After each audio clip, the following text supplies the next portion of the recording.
O, sige na. Kaya. Iyan mo na yan. Gusto na ako.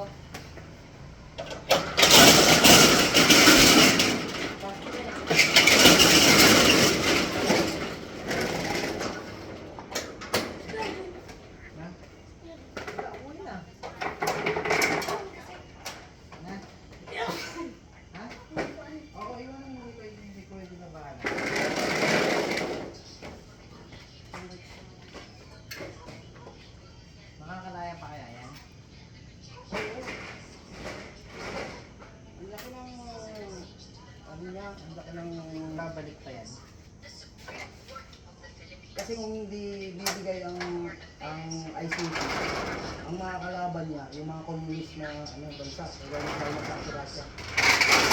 Parang sinira nila yung credibility nila.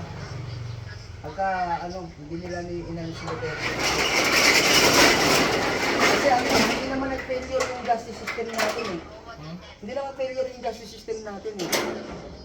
Kung failure ang justice system natin, kumbaga hindi na gumagana yung